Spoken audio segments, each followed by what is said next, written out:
প্রিয় দেশবাসী, বাংলাদেশের প্রধানমন্ত্রী এতগুলো মানুষ হত্যার পরেও যে নাটক শুরু করেছেন, আমি আজ সেই নাটকের উত্তর দিতে চাচ্ছি। উনি গতকালকে বলেছেন, খুব আফসোস করে বলেছেন, এতগুলো মানুষ মারা গেল, এর দায় কার? আমরা ছাত্র সমাজ স্পষ্টভাবে বলতে চাচ্ছি, এর দায় একমাত্র আপনার, প্রধানমন্ত্রী একমাত্র আপনার। আপনি যদি মনে করেন বারবার মানুষকে হত্যা করে, ছাত্রদেরকে হত্যা করে আপনি পার পেয়ে যাবেন, তা হবে না। আপনাকে অবশ্যই এর দায় নিতে হবে।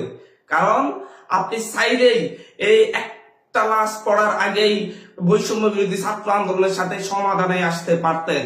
আমরা কি চেয়েছিলাম? কোটার সংস্কার চেয়েছিলাম। আপনি কেন আমাদের সাথে বসেন নাই? আমরা 1.5 মাসের মতো রাস্তায় আন্দোলন করেছিলাম, কোনো সংঘাত হয় নাই।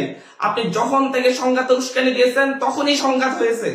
আপনি তার আগেই তো আমাদের সাথে বসতে পারতেন, বসে আলোচনা করে সিদ্ধান্ত নিতেন কি করা যায়। কিন্তু তা না করে আপনি এই দেশের শত শত শিক্ষার্থীকে হত্যা করেছেন। তারপরে যখন দেখেছেন পার পেয়ে যাচ্ছেন না, তখন দাবি মেনেছেন।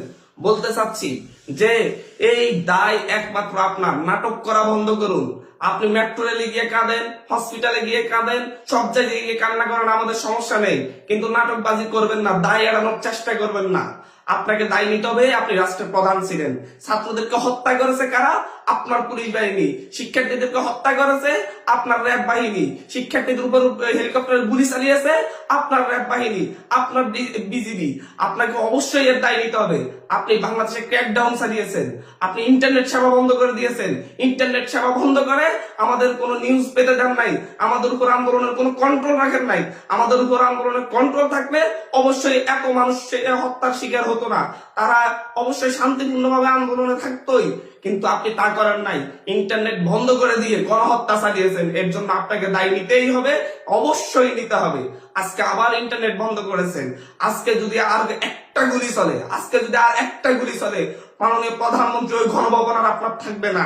স্পষ্ট বার্তা দিচ্ছি, বাংলাদেশের ছাত্র জনতার উপর আর কোনো ক্র্যাকডাউন নয়, আর কোনো রক্ত চাই না আমরা। অবিলম্বে 9 দফা দাবি মানুন, তারপরে আমরা রাজপথ থেকে সরে যাব, রাজপথ থেকে ফিরে যাব। স্পষ্ট কথা বলতেছি, বাংলাদেশবাসীকে বলবো, আপনারা সবাই ঐক্যবদ্ধ হয়েছেন, আরো ঐক্যবদ্ধ হন। আশপাশে সবাইকে ঐক্যবদ্ধ করুন।